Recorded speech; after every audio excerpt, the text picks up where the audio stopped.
क्या आपने कभी इस बात पर पूरी गहराई और एकाग्रता के साथ विचार किया है कि जब दुनिया के सबसे कुशाग्र, हाजिर जवाब और जीवन के सबसे गूढ़ रहस्यों को चुटकियों में सुलझा देने वाले बुद्धिमान व्यक्ति का सामना किसी ऐसे इंसान से हो जाए जो खुद को चालाकी और धूर्तता का सबसे बड़ा उस्ताद मानता हो, तो उस पल का नज़ारा कैसा होगा। मुल्ला नसीरुद्दीन एक ऐसा नाम जिसे सुनते ही हमारे होठों पर एक स्वाभाविक सी मुस्कान आ जाती है और दिमाग में एक गहरी दार्शनिक सोच पैदा हो जाती है। उनकी बातें ऊपर से देखने में जितनी हास्यप्रद और सरल लगती थीं, उनके भीतर जीवन के उतने ही गहरे और जटिल अर्थ छिपे होते थे। मुल्ला केवल एक इंसान नहीं थे, बल्कि वो एक ऐसा जीता जागता आईना थे जो समाज को उसकी बेवकूफ़ियों, उसके लालच और उसके झूठे अहंकार का असली चेहरा दिखाते थे। लेकिन आज की ये कहानी मुल्ला के आम किस्सों जैसी बिल्कुल नहीं है। आज मुल्ला का सामना एक ऐसे विचित्र और बेहद चालाक भिखारी से होने वाला है जिसने अपनी धूर्तता और अहंकार के नशे में मुल्ला नसीरुद्दीन को ही अपने जाल में उलझाने की कसम खा ली है। स्वागत तय है आपका हमारे इस खास सफ़र में हमारे चैनल कर्मा स्टोरीज़ पर। मुल्ला नसीरुद्दीन के ये अनमोल किस्से सिर्फ हमारा और आपका मनोरंजन ही नहीं करते, बल्कि ये हमारे जीवन की उन उलझनों को सुलझाने की चाबी हैं जिन्हें हम अपनी तमाम डिग्रियों और किताबी ज्ञान के बावजूद नहीं सुलझा पाते। आज की ये अद्भुत, रहस्यमयी और रोमांचक कहानी मुल्ला और चालाक भिखारी हमें ये सिखाएगी कि किसी को ठगने वाली चालाकी और असली आध्यात्मिक बुद्धिमानी के बीच एक बहुत ही बारीक लेकिन लोहे जैसा मजबूत धागे का अंतर होता है। इस कहानी के हर एक मोड़ पर, हर एक संवाद में आपको एक नई सीख मिलेगी। और हाँ, इससे पहले कि हम इस दिलचस्प और महाकाव्य जैसी कहानी की गहराइयों में उतरें, मैं आपको एक बेहद ही रहस्यमयी और चौंकाने वाली बात बताना चाहता हूँ। आज इस कहानी की शुरुआत में आप जिस भिखारी को मुल्ला के दरवाजे पर देखेंगे, उसके हाथ में एक पुराना सूखा हुआ मिट्टी का खाली मटका है। देखने में ये मटका आपको बहुत ही साधारण लगेगा, लेकिन कहानी के बिल्कुल आखिरी पड़ाव तक पहुँचते पहुँचते यही मटका एक ऐसे भयानक सच और एक ऐसे अद्भुत दिव्य तथ्य को उजागर करेगा जो इंसान की सोच को सुन्न कर देगा। वो मटका भौतिक विज्ञान और मानवीय तर्कों के हर नियम को तोड़ देगा। वो इस बात का सबसे बड़ा और खौफनाक प्रमाण बनेगा कि इंसान के लालच की कोई सीमा नहीं होती। उस मटके का वो गहरा रहस्य आपको ये सोचने पर मजबूर कर देगा कि इंसान की असली भूख उसके पेट की होती है या उसके मन के भीतर पल रहे उस अंधेरे कुएं की जो कभी नहीं भरता। तो चलिए बिना किसी देरी के अपनी कल्पना की उड़ान भरते हैं और चलते हैं मुल्ला नसीरुद्दीन के उस पुराने शहर की ओर। दिन का समय था। चिलचिलाती गर्मियों का मौसम अपने पूरे चरम पर था। आसमान से जैसे आग बरस रही थी और सूरज बिल्कुल बीचों बीच चमकते हुए अपनी सुनहरी लेकिन तपती हुई किरणें शहर की पुरानी पत्थर की बनी इमारतों पर फेंक रहा था। हवा में एक अजीब सी खामोशी और ठहराव था जो अक्सर गर्मी की दोपहर के वक्त छोटे कस्बों में छा जाता है। सड़कों पर कोई परिंदा भी पर नहीं मार रहा था। लोग अपने घरों की ठंडी दीवारों के पीछे दुबके हुए थे। लेकिन इस भीषण गर्मी और सन्नाटे के बीच मुल्ला नसीरुद्दीन अपने घर की सबसे ऊपरी मंजिल यानी अपनी छत पर कड़ी धूप में काम कर रहे थे। पिछले कुछ दिनों से शहर में आई तेज आंधी और तूफानी बारिश ने मुल्ला के पुराने घर की छत की खपरेल को काफ़ी नुकसान पहुंचाया था। कई जगह से छत टपकने लगी थी। मुल्ला, जो किसी भी काम को छोटा या बड़ा नहीं समझते थे और हमेशा अपना काम खुद करने में विश्वास रखते थे, एक एक मिट्टी की खपरेल को उठाकर उसे सही जगह पर बिठा रहे थे। दोपहर की उस भयंकर धूप ने उनके माथे से पसीने की मोटी मोटी बूंदें टपककर उनकी घनी, सफ़ेद और लंबी दाढ़ी में समा रही थीं। उनका सूती लिबास पसीने से पूरी तरह भीग चुका था, लेकिन मुल्ला का ध्यान पूरी तरह से अपने काम पर केंद्रित था। वो अपने काम के साथ साथ अपने मन में जीवन के फलसफों पर विचार कर रहे थे। उन्हें लग रहा था कि इंसान का जीवन भी इस छत की तरह ही है। कभी कभी मुसीबतों, बीमारियों और दुखों की आंधी इसे पूरी तरह से बिखेर देती है और फिर इंसान को खुद ही अपने धैर्य, अपनी समझदारी और अपनी मेहनत से इसे दोबारा ईंट दर ईंट संवारना पड़ता है।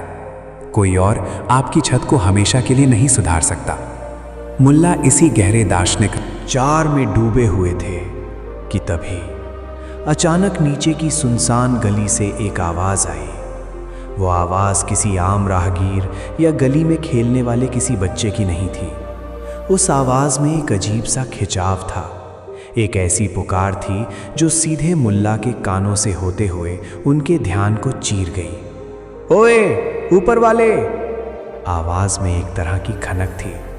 मुल्ला ने अपने हाथ में पकड़ी हुई लाल मिट्टी की उस गर्म खपरेल को बड़ी सावधानी से नीचे रखा।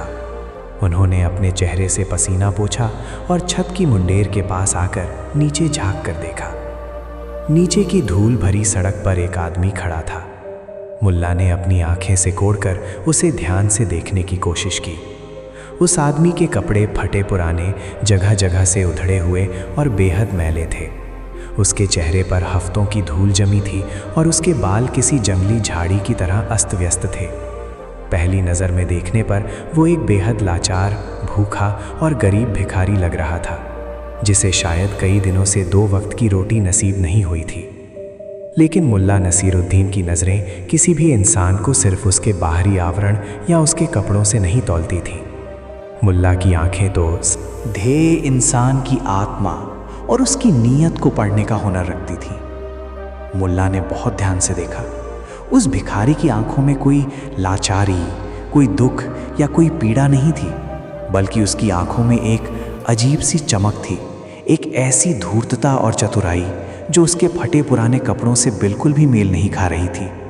वो आम भिखारियों की तरह दोनों हाथ फैलाकर, सिर झुकाकर या गिड़गिड़ाकर कोई विनती नहीं कर रहा था।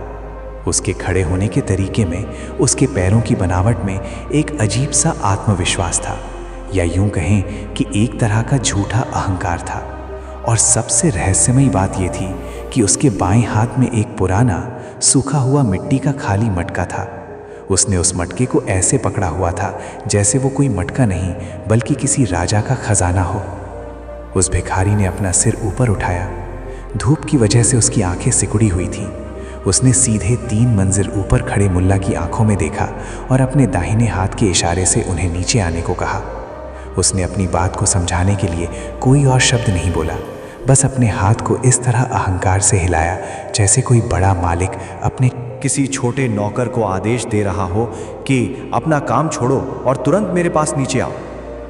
मुल्ला नसीरुद्दीन को ये बर्ताव बहुत ही अजीब और असामान्य लगा। आमतौर पर जब किसी को कोई मदद चाहिए होती है या कोई रास्ता पूछना होता है तो वो नीचे से ही आवाज़ लगाकर अपनी ज़रूरत बता देता है। आखिर ये आदमी मुझे नीचे क्यों बुला रहा है? मुल्ला ने अपने मन में सोचा। शायद ये व्यक्ति कोई बहुत बड़ी मुसीबत में फंसा हुआ है।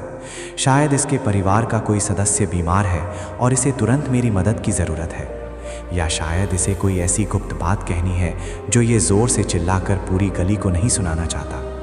हो सकता है कि कोई आपातकालीन स्थिति हो या कोई ऐसा ज़रूरी संदेश हो जो सिर्फ और सिर्फ मेरे कानों तक पहुंचना चाहिए। मुल्ला नसीरुद्दीन का दिल बहुत ही कोमल और करुणा से भरा हुआ था। वो कभी किसी ज़रूरतमंद को अपने दरवाजे से निराश नहीं लौटाते थे। उन्होंने सोचा कि गर्मी बहुत है, ये आदमी प्यासा भी हो सकता है, और अगर ये मुझे नीचे बुला रहा है तो यकीनन कोई बहुत बड़ा कारण होगा। मुल्ला ने अपना काम वहीं अधूरा छोड़ दिया। उन्हें अपने माथे और गर्दन का पसीना अपने साफे से पोंछा, अपने कपड़ों से धूल झाड़ी और छत से नीचे उतरने का फैसला किया। दोस्तों, कहानी के इस बेहद दिलचस्प मोड़ पर जहां मुल्ला नसीरुद्दीन उस अजनबी और रहस्यमयी भिखारी की एक पुकार पर अपना ज़रूरी काम छोड़कर नीचे जा रहे हैं, अगर आपको मुल्ला की ये दयालुता, उनकी सोच और हमारी ये कहानी सुनाने की शैली पसंद आ रही है तो इस वीडियो को अभी लाइक करें। कर्मा स्टोरीज़ पर हम आपके लिए ऐसी ही जीवन को बदल देने वाली गहराई से भरी कहानियाँ लाते हैं। और हाँ, कमेंट करके हमें ज़रूर बताइएगा कि क्या आपके जीवन में कभी ऐसा हुआ है कि आपने किसी इंसान की बहुत ही नेक नीयत से मदद की हो और उसी इंसान ने बाद में आपके साथ धोखा किया हो या आपकी अच्छाई का फ़ायदा उठाया हो। आपके वे अनुभव और आपकी बातें हमारे लिए बहुत मायने रखती हैं, इसलिए कमेंट बॉक्स में अपनी राय ज़रूर लिखें। और अगर आप चैनल पर नए हैं तो सब्सक्राइब का बटन दबाकर हमारे इस परिवार का हिस्सा बन जाएं। अब वापस चलते हैं मुल्ला नसीरुद्दीन की ओर। मुल्ला अपनी पुरानी लकड़ी की सीढ़ियों की तरफ मुड़े और उतरने लगे। उनका घर बहुत पुराना था और पूरे 3 मंजिल ऊंचा था। घर के अंदर की सीढ़ियां काफ़ी संकरी, घुमावदार और अंधेरी थी। मुल्ला की उम्र अब काफ़ी हो चुकी थी, इसलिए उन्हें एक एक सीढ़ी उतरने में काफ़ी मेहनत लग रही थी। हर बार जब वो अपना पैर सीढ़ी पर रखते तो पुरानी लकड़ी के चरमराने की आवाज़ उस खामोश घर में गूंज उठती। मुल्ला के घुटनों में गठिया का हल्का दर्द रहता था, जो सीढ़ियाँ उतरते वक्त और भी बढ़ जाता था। उनका सांस भी थोड़ा फूलने लगा था, लेकिन किसी अनजान व्यक्ति की मदद करने की उनकी तीव्र भावना ने उन्हें बीच में रुकने नहीं दिया। वो एक मंजिल नीचे आए, अंधेरे गलियारे को पार किया, फिर दूसरी मंजिल की सीढ़ियों पर उतरे। उनके पैरों में दर्द बढ़ रहा था, लेकिन वो लगातार चलते रहे और आखिरकार काफ़ी मशक्क़त के बाद वो सबसे नीचे वाली मंजिल के मुख्य दरवाजे तक पहुंच गए। नीचे पहुंचने तक मुल्ला पूरी तरह से पसीने में नहा चुके थे और उनकी सांसें काफ़ी तेज़ चल रही थीं। उन्होंने कुछ पल रुककर एक लंबी और गहरी सांस ली, खुद को थोड़ा व्यवस्थित किया और अपने घर के उस भारी नक्काशीदार लकड़ी के दरवाजे की कुंडी खोल दी। दरवाज़ा खुलते ही दोपहर के सूरज की तेज, अंधा कर देने वाली रोशनी सीधे मुल्ला के चेहरे पर पड़ी। मुल्ला ने अपनी आंखों के आगे हाथ रखा। जब उनकी आंखों को उस रोशनी की आदत हुई तो उन्होंने देखा कि उनके ठीक सामने वही फटे हाल भिखारी खड़ा था। अब मुल्ला उस भिखारी को और भी ज्यादा करीब से देख सकते थे। उसके चेहरे की झुर्रियों में भरी धूल, उसके मैले दांत और उसके चेहरे पर छाई एक अजीब सी कुटिल, धूर्त मुस्कान अब मुल्ला के सामने बिल्कुल स्पष्ट थी। मुल्ला ने अपनी थकान को छिपाते हुए बहुत ही नम्रता, शिष्टाचार और चिंता भरे स्वर में पूछा, कहो मेरे भाई, क्या बात है? सब खैरियत तो है? तुमने मुझे इतनी तेज धूप में अपना काम छुड़वाकर 3 मंजिल ऊपर छत से नीचे क्यों बुलाया? क्या कोई बहुत बड़ी परेशानी आ गई है? क्या तुम्हें किसी वैद्य की जरूरत है? बताओ, मैं तुम्हारी क्या मदद कर सकता हूं? भिखारी ने मुल्ला के चेहरे की थकान और उनके टपकते पसीने को देखा, लेकिन उसकी आंखों में रत्ती भर भी दया या सम्मान का भाव नहीं आया। उसने मुल्ला को ऊपर से नीचे तक एक तिरस्कार भरी नज़र से देखा। उसकी आंखों में कोई लाचारी नहीं थी, बल्कि एक ऐसा घमंड था जैसे वो इस दुनिया का सबसे चतुर इंसान हो। उसने अपने बाएं हाथ में पकड़े हुए उस खाली पुराने मिट्टी के मटके को थोड़ा आगे की तरफ किया और बहुत ही सपाट, बेरुखे, बेशर्म और थोड़े आदेशात्मक स्वर में बोला, मुझे कुछ दान चाहिए। मैं एक गरीब इंसान हूँ, मुझे कुछ पैसे या थोड़ा अनाज दे दो। भिखारी के मुंह से निकले ये शब्द सुनकर मुल्ला नसीरुद्दीन एक पल के लिए पूरी तरह से स्तब्ध रह गए। उनके पैरों तले जैसे ज़मीन खिसक गई। उनके चेहरे पर एक पल के लिए घोर हैरानी और अविश्वास के भाव उभरे। वो अपनी जगह पर बुत बनकर खड़े रह गए। उन्होंने कुछ पलों तक उस भिखारी को बिना पलक झपकाए एकटक देखा। उस सन्नाटे में मुल्ला का तेज दिमाग बिजली की गति से काम करने लगा। उनके विचारों का पहिया तेजी से घूमने लगा। उन्होंने अपने मन में सोचा, क्या इस आदमी को सिर्फ दान चाहिए था? कुछ तांबे के सिक्के या मुट्ठी भर अनाज, बस इतनी सी बात? क्या ये मामूली सी बात ये नीचे सड़क से ही आवाज़ लगाकर नहीं कह सकता था? मैं वहीं से इसे जवाब दे देता या ऊपर से ही कुछ सिक्के नीचे फेंक देता। इस आदमी ने मुझे 3 मंजिल ऊपर से मेरा वो ज़रूरी काम छुड़वाकर इतनी संकरी और घुमावदार सीढ़ियों से थकाते हुए नीचे क्यों बुलाया? क्या इसे इस बात का बिल्कुल भी एहसास नहीं है कि चिलचिलाती धूप में किसी बुजुर्ग व्यक्ति को सिर्फ अपनी एक छोटी सी मांग के लिए इतनी दूर नीचे बुलाना कितना बड़ा अन्याय और बेवकूफ़ी है? क्या इसके भीतर इंसानियत नाम की कोई चीज़ नहीं बची है? मुल्ला को ये समझते देर नहीं लगी कि ये व्यक्ति सिर्फ आर्थिक रूप से गरीब नहीं है, बल्कि ये वैचारिक रूप से भी बेहद दरिद्र है। ये बेहद कामचोर, अहंकारी और दूसरों के समय व ऊर्जा की बिल्कुल भी कद्र ना करने वाला इंसान है। ये भिखारी चाहता था कि दान देने वाला व्यक्ति भी उसके सामने एक सेवक की तरह खुद चलकर नीचे आए। मुल्ला नसीरुद्दीन, जो अपना पूरा जीवन लोगों को उनके अहंकार, उनकी मूर्खताओं और उनकी चालाकियों का असली आईना दिखाते आए थे, तुरंत समझ गए कि इस भिखारी को एक ऐसा कड़ा और गहरा सबक सिखाने की ज़रूरत है जो ये अपनी ताउम्र ना भूल सके। एक ऐसा सबक जो इसके झूठे अहंकार के महल को ताश के पत्तों की तरह ढैस दे। मुल्ला के मन में एक पल के लिए बहुत तेज गुस्सा आया। कोई भी आम इंसान होता तो शायद उस भिखारी को वहीं खड़ा खड़ा खूब खरी खोटी सुनाता, उसे गालियां देता और धक्के मारकर अपने दरवाजे से भगा देता। लेकिन मुल्ला नसीरुद्दीन कोई आम इंसान नहीं थे। वो कभी अपने गुस्से को अपने दिमाग पर हावी नहीं होने देते थे और ना ही अपने चेहरे पर उसे झलकने देते थे। एक ही पल में उनके चेहरे की तनी हुई लकीरें अचानक शांत हो गईं। उनकी आंखों में पल भर पहले जो हैरानी थी, उसकी जगह अब एक चिरपरिचित रहस्यमय चमक लौट आई थी। वो चमक जो हमेशा किसी बड़े व्यंग्य, किसी महान चतुराई या किसी को सबक सिखाने से ठीक पहले मुल्ला के चेहरे पर दिखाई देती थी। मुल्ला ने भिखारी को ना तो डांटा, ना ही उसे बुरा भला कहा और ना ही उसे वहां से जाने के लिए कहा। इसके बजाय मुल्ला के होठों पर एक बहुत ही रहस्यमयी, गहरी और शांत मुस्कान तैर गई।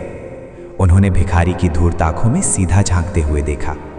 मुल्ला की इस अकल्पनीय शांति को देखकर भिखारी थोड़ा असहज हुआ, क्योंकि उसे पूरी उम्मीद थी कि मुल्ला या तो उस पर बहुत बुरी तरह भड़के।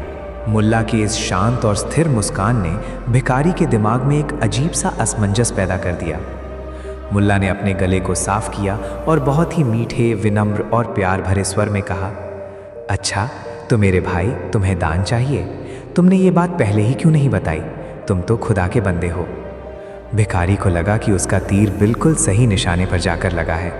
उसे लगा कि मुल्ला नसीरुद्दीन, जिन्हें सारा शहर और सारी दुनिया इतना बुद्धिमान और चतुर मानती है, असल में बहुत ही सीधे, डरपोक और मूर्ख इंसान है। उसे लगा कि मुल्ला उसकी इस छोटी सी मनोवैज्ञानिक चालाकी को बिल्कुल भी समझ नहीं पाए हैं।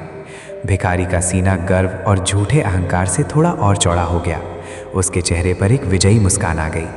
उसने सोचा कि आज तो उसके हाथ कोई बहुत बड़ा खजाना या भारी दान लगने वाला है, क्योंकि मुल्ला उससे प्रभावित हो गए हैं।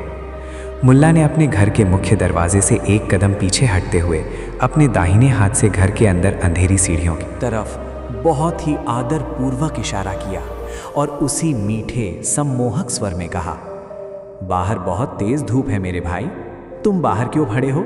आओ मेरे साथ ऊपर आओ। ये कहकर मुल्ला नसीरुद्दीन पलटे और वापस घर के अंदर चले गए। वो उन्हीं संकरी, अंधेरी और घुमावदार पुरानी लकड़ी की सीढ़ियों की तरफ बढ़ गए, जिनसे वो अभी कुछ पल पहले हाँफते हुए नीचे उतरे थे। लेकिन इस बार मुल्ला के कदमों में पहले जैसी थकान या भारीपन नहीं था। उनके कदम अब पहले से कहीं ज़्यादा स्थिर, तेज और ऊर्जावान थे। उनकी चाल में एक अजीब सा उत्साह था, ठीक वैसा ही उत्साह जैसा किसी कुशल शिकारी में होता है जब वो देखता है कि उसका शिकार खुद ब खुद उसके बिछाए हुए जाल की तरफ खींचा चला आ रहा है।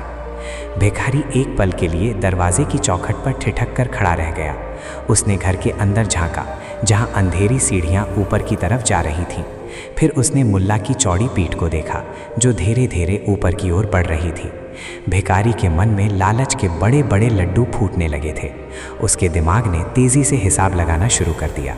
उसने सोचा, यकीनन मुल्ला ने अपना सारा खजाना, सोने की मोहरें, चांदी के सिक्के या घर का सबसे कीमती सामान अपनी सबसे ऊपरी मंजिल पर किसी गुप्त तिजोरी में छुपा कर रखा होगा।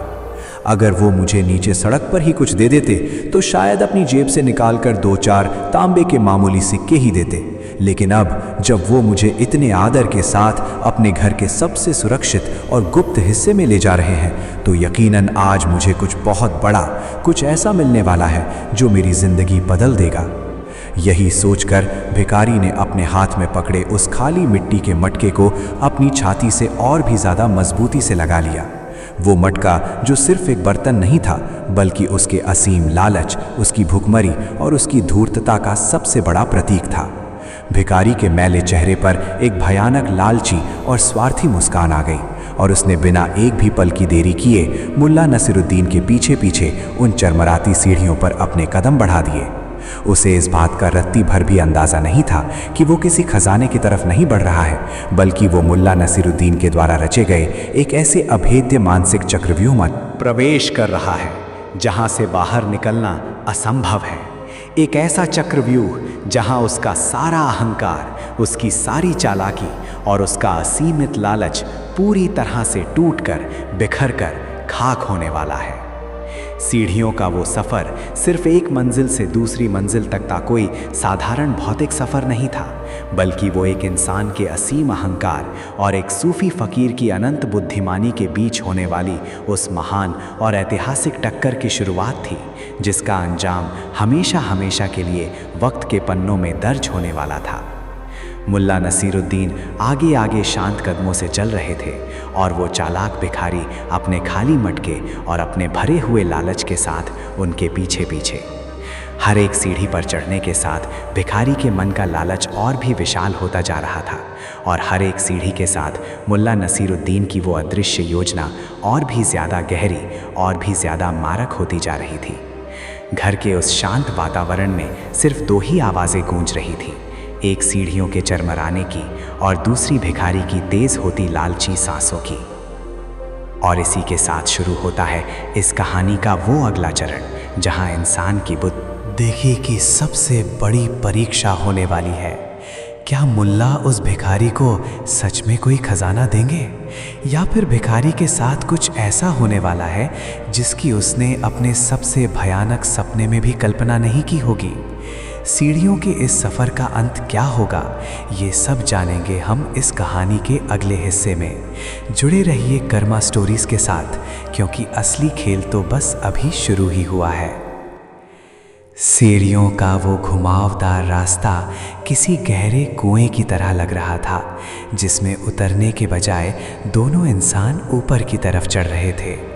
मुल्ला नसीरुद्दीन आगे आगे थे और उनके कदमों की आहट उस पुरानी इमारत के सन्नाटे को चीर रही थी। बाहर की चिलचिलाती धूप और अंधा कर देने वाली रोशनी के बाद घर के अंदर का वो धुंधला अंधेरा आंखों को कुछ पल के लिए अंधा सा कर रहा था। रोशनदानों से छन कर आती हुई सूरज की पतली पतली किरणें हवा में उड़ते हुए धूल के कणों को ऐसे चमका रही थीं मानो वे हवा में तैरते हुए सोने के छोटे छोटे टुकड़े हों। भिखारी ने जब उन चमकते हुए धूल के कणों को देखा तो उसके दिमाग में पल रहे लालच ने एक और छलांग लगाई। उसका वहम अब और पक्का हो गया था। ज़रूर इस घर के चप्पे चप्पे में दौलत छुपी है, उसने अपने मन में बुदबुदाते हुए सोचा। उसके बाएं हाथ में वो सूखा, पुराना और रहस्यमयी खाली मटका था, जिसे उसने अब अपनी छाती से किसी नवजात शिशु की तरह चिपका लिया था। ये मटका, जो शुरुआत में केवल मिट्टी का एक बेजान बर्तन लग रहा था, अब भिखारी के लिए उसकी सारी उम्मीदों, उसकी असीम तृष्णा और उसके लालच का एकमात्र केंद्र बन चुका था। हर सीढ़ी चढ़ने के साथ उस खाली मटके का अदृश्य वजन जैसे बढ़ता ही जा रहा था। मिट्टी का वजन नहीं, बल्कि उस मटके के अंदर भरी जा रही काल्पनिक दौलत का वजन। पहली मंजिल पार हुई। भिखारी की सांसें थोड़ी तेज होने लगी थीं, लेकिन उसके चेहरे पर एक अजीब सा उन्माद था। पहली मंजिल के गलियारे में कई बंद दरवाजे थे। भिखारी की चालाक आंखें उन बंद दरवाजों को घूर रही थीं। उसे लग रहा था कि मुल्ला उसे यहीं रोककर किसी कमरे से कुछ निकाल कर देंगे, लेकिन मुल्ला नसीरुद्दीन के कदम वहां एक पल के लिए भी नहीं रुके। मुल्ला बिना पीछे मुड़े, बिना कोई शब्द कहे, उसी शांत और सधी हुई चाल से दूसरी मंजिल को सीढ़ियों की तरफ बढ़ गए। भिखारी के होंठों पर एक भयानक स्वार्थी मुस्कान फैल गए। बेवकूफ बूढ़ा, भिखारी ने अपने दिमाग में मुल्ला का मजाक उड़ाते हुए सोचा। ये मुझे घर के सबसे साधारण हिस्से में कुछ नहीं दे रहा है, ये मुझे ऊपर ले जा रहा है। इसका मतलब साफ है, तिजोरी सबसे ऊपर है। आज तो मेरी किस्मत के ताले खुलने वाले हैं। आज मैं इस खाली मटके को सोने की अशर्फियों और कीमती रत्नों से लबालब भरकर ही यहाँ से निकलूँगा, और फिर कभी मुझे सड़क पर खड़े होकर किसी के आगे हाथ नहीं फैलाना पड़ेगा। जैसे जैसे वे दूसरी मंजिल की सीढ़ियों पर चढ़ने लगे, लकड़ी के चरमराने की आवाज़ और भी तेज़ हो गई। बाहर की गर्मी से घर की दीवारें भी तप रही थीं और उस संकरे सीढ़ी घर में हवा का नामो निशान नहीं था। उमस और गर्मी से भिखारी का पूरा शरीर पसीने से लथपथ हो गया था। उसके गंदे कपड़े उसके शरीर से चिपक गए थे। उसके माथे से पसीना बहकर उसकी आंखों में जा रहा था, जिससे उसे हल्की जलन महसूस हो रही थी। उसके पैरों की मांसपेशियां इस अचानक हुई चढ़ाई से दर्द करने लगी थीं। वो एक भिखारी था जिसकी आदत से एक जगह बैठकर या खड़े होकर लोगों से मुफ्त का माल ऐंठने की थी। मेहनत करना या सीढ़ियां चढ़ना उसके स्वभाव में नहीं था। लेकिन कहते हैं ना कि इंसान का लालच एक ऐसा नशा है जो उसे बड़े से बड़ा दर्द भी सहने की ताकत दे देता है। भिखारी हाँफ रहा था, उसके घुटने जवाब दे रहे थे, उसकी सांसें किसी धौंकनी की तरह चल रही थीं, लेकिन उसके दिमाग में बजने वाली सोने के सिक्कों की खनक उसे रुकने नहीं दे रही थी। वो अपनी सारी थकान भूलकर उस खाली मटके को थामे मुल्ला के पीछे पीछे खिंचा चला जा रहा था। वहीं दूसरी ओर मुल्ला नसीरुद्दीन की चाल देखने लायक थी। उम्र के इस पड़ाव पर होने के बावजूद उनके कदमों में कोई लड़खड़ाहट नहीं थी। उनकी सांसें एकदम सामान्य चल रही थी।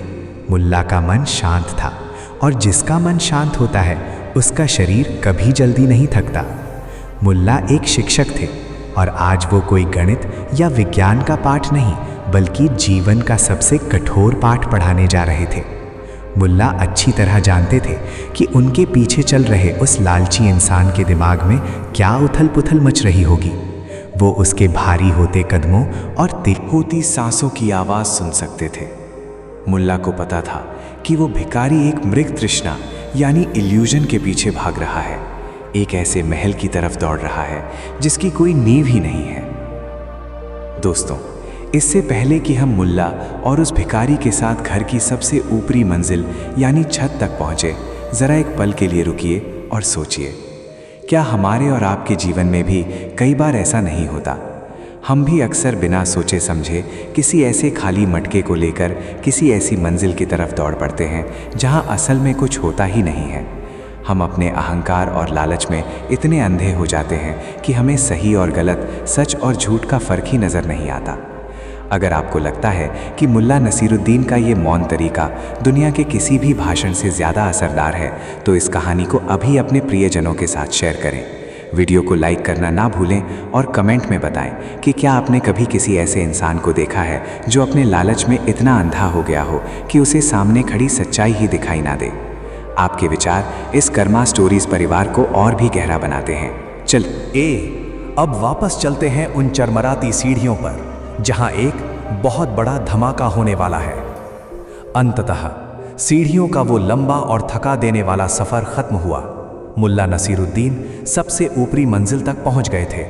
उनके सामने छत पर खुलने वाला आखिरी लकड़ी का दरवाजा था। मुल्ला ने अपने हाथ से उस दरवाजे को धकेल कर खोला। दरवाजा खुलते ही एक बार फिर दोपहर की वो धधकती हुई तेज धूप और गर्म हवा के थपेड़े अंदर आए। मुल्ला छत पर चले गए। कुछ ही पलों के बाद वो चालाक भिखारी भी हाँफता हुआ अपने घुटनों पर हाथ रखे पूरी तरह से पसीने में नहाया हुआ छत के दरवाजे तक पहुंचा। उसकी आंखें थकान से लाल हो चुकी थीं और उसकी छाती तेजी से ऊपर नीचे हो रही थी। लेकिन जैसे ही उसने छत पर कदम रखा, उसने गहरी सांस ली और अपनी आंखों को फाड़कर चारों तरफ देखा। भिखारी को उम्मीद थी कि दरवाज़ा खुलते ही उसे कोई शानदार कमरा, कोई लोहे की बड़ी सी तिजोरी, रेशम के कालीन या कम से कम कोई ऐसा बक्सा दिखाई देगा जिसमें खजाना भरा हो। उसका दिल जोरों से धड़क रहा था। उसने अपने खाली मटके को दोनों हाथों से पकड़कर आगे की तरफ कर लिया, मानो खजाने की बारिश बस होने ही वाली हो और वो हर एक बूंद को समेट लेना चाहता हो। लेकिन जैसे ही उसकी नज़रें छत के नज़ारे पर पड़ी, उसके दिमाग की नसें जैसे सुन्न हो गईं। उसका वहम शीशे की तरह टूटकर बिखर गया।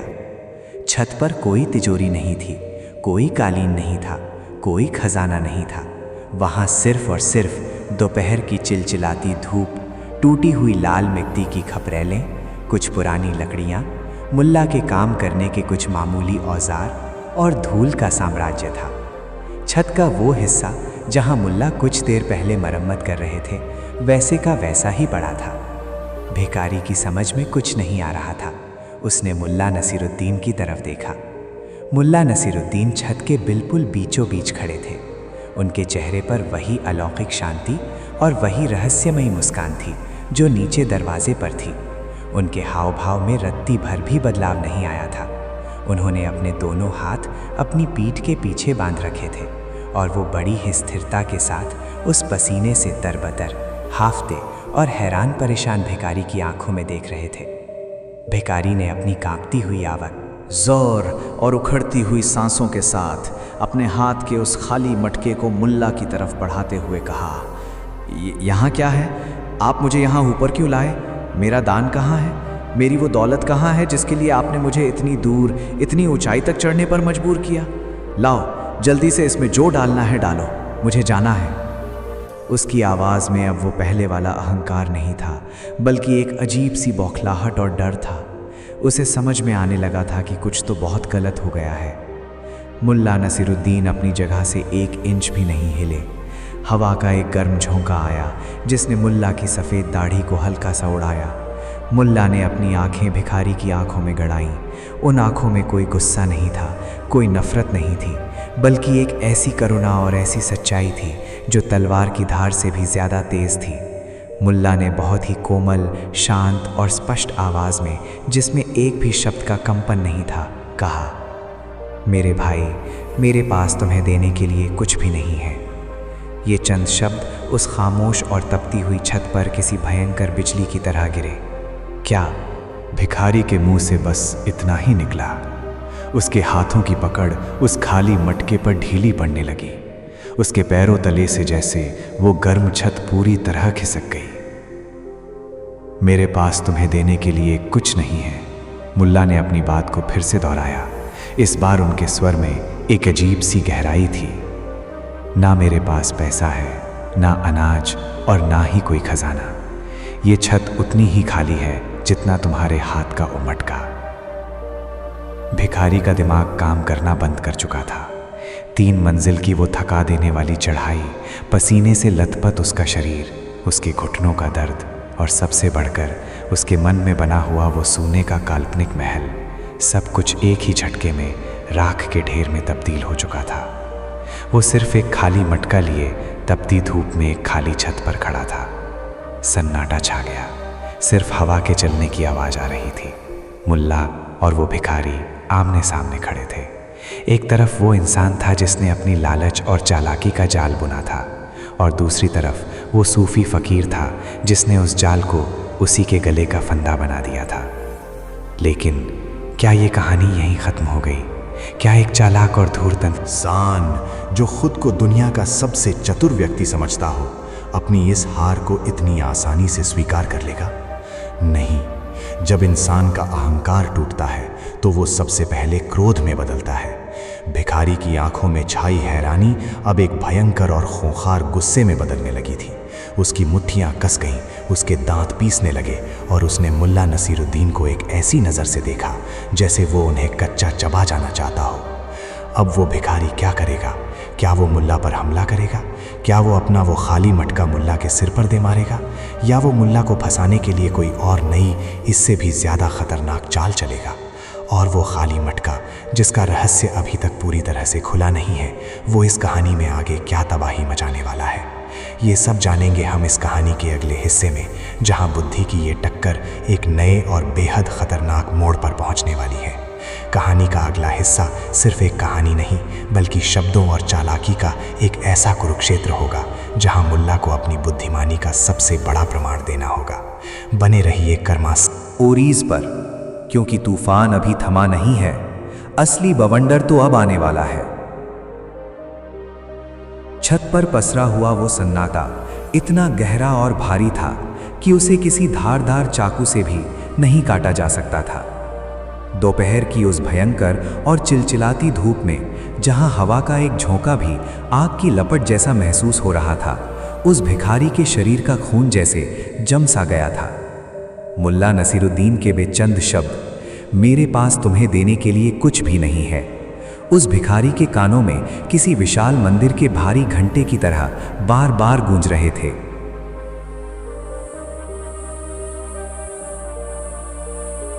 उसकी आंखें फटी की फटी रह गई थीं। उसका वहम, उसका अहंकार, उसकी चालाकी और उसके मन में बना हुआ वो दौलत का शानदार ख्याली महल, सब कुछ एक ही पल में ताश के पत्तों की तरह ढहकर जमीन पर आ गिरा था।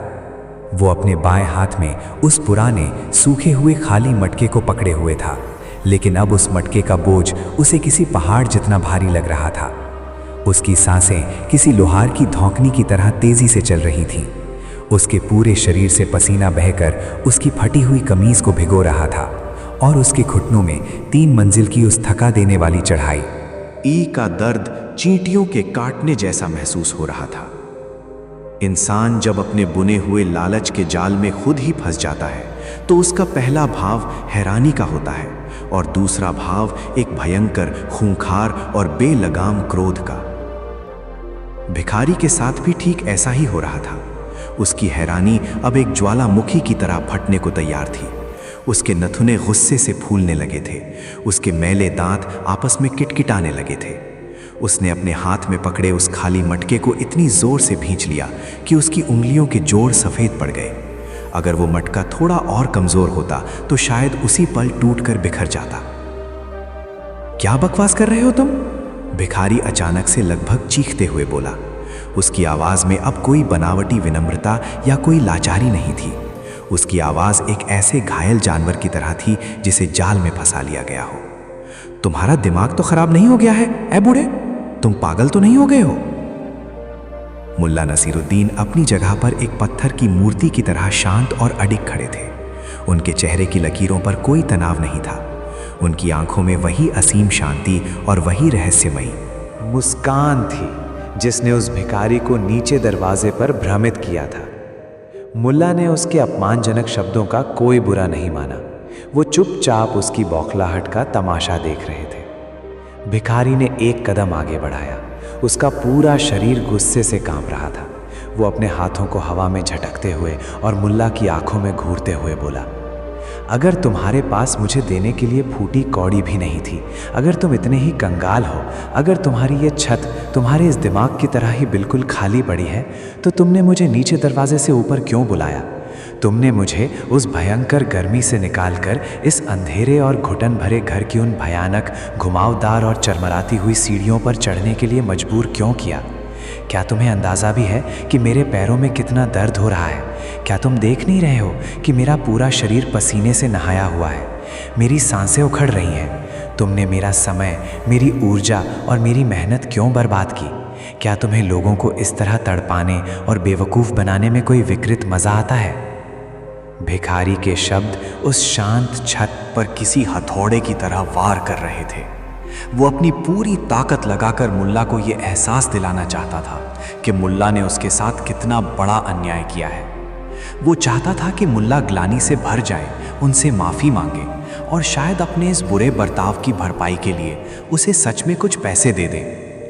ये भिखारी की एक और मनोवैज्ञानिक चाल थी। सामने वाले को इतना शर्मिंदा कर दो कि वो तुम्हारी मांग पूरी करने पर मजबूर हो जाए। लेकिन वो भूल गया था कि वो किसी आम इंसान के सामने नहीं खड़ा था। वो मुल्ला नसीरुद्दीन के सामने खड़ा था, जो मानव मनोविज्ञान के सबसे बड़े उस्ताद थे। जब भिखारी अपनी भड़ास निकालकर बुरी तरह हाँफते हुए चुप हुआ, तब मुल्ला नसीरुद्दीन ने एक बहुत ही गहरी और लंबी सांस ली। मुल्ला ने अपने दोनों हाथ जो पीछे बांध रखे थे उन्हें खोला। उन्होंने अपनी सफ़ेद दाढ़ी पर हाथ फेरा और फिर धीरे धीरे चलते हुए उस आग बबूला होते भिखारी के बिल्कुल करीब आ गए। मुल्ला की आंखों में एक ऐसी तीक्ष्ण चमक थी जो किसी भी इंसान के झूठ और अहंकार को चीर कर रखते। मुल्ला ने बहुत ही कोमल लेकिन एक बेहद स्पष्ट दमदार आवाज में बोलना शुरू किया। उनकी आवाज में ना तो कोई गुस्सा था, ना कोई सफाई देने का भाव, बल्कि एक ऐसा सत्य था जिसे झुटलाया नहीं जा सकता था। मुल्ला ने कहा, मेरे भाई, तुम मुझसे पूछ रहे हो कि जब मेरे पास तुम्हें देने के लिए कुछ नहीं था तो मैंने तुम्हें इतनी मेहनत करवाकर 3 मंजिल ऊपर उन थका देने वाली सीढ़ियों से छत पर क्यों बुलाया? तुम्हें मेरी इस हरकत पर बहुत गुस्सा आ रहा है ना? तुम्हें लग रहा है कि मैंने तुम्हारे साथ अन्याय किया है? भिखारी ने दांत पीसते हुए कहा, हाँ बिल्कुल, ये अन्याय है। ये एक गरीब के साथ किया गया भद्दा मजाक है। मुल्ला नसीरुद्दीन के होठों पर वो रहस्यमयी मुस्कान थोड़ा और चौड़ी हो गई। उन्होंने अपनी आंखें भिखारी की आंखों में गड़ाते हुए एक एक शब्द पर जोर देते हुए कहा, तो फिर ज़रा एक पल के लिए अपनी इस चालाकी और अपने इस गुस्से को किनारे रखकर सोचो। जब तुम्हें मुझसे सिर्फ कुछ तांबे के सिक्के या मुट्ठी भर अनाज ही चाहिए था तो तुमने मुझे बिना वजह अपनी छत का ज़रूरी काम छुड़वाकर उस तपती हुई धूप में 3 मंजिल नीचे क्यों बुलाया?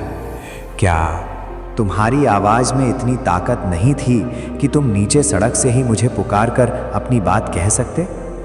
क्या तुम वहीं से मुझसे दान नहीं मांग सकते थे? क्या तुम्हें ये नहीं दिखा कि मेरे बाल सफ़ेद हो चुके हैं, मेरे घुटनों में उम्र का दर्द है और मैं अपने घर की टूटी हुई छत को सुधारने में व्यस्त हूँ? तुमने मेरी उम्र, मेरे समय और मेरी मेहनत की कोई परवाह नहीं की। तुमने अपने उस झूठे अहंकार में एक सेवक की तरह हाथ हिलाकर मुझे नीचे आने का आदेश दिया। तुम चाहते थे कि दान देने वाला खुद चलकर तुम्हारे पास आए ताकि तुम खुद को बड़ा महसूस कर सको।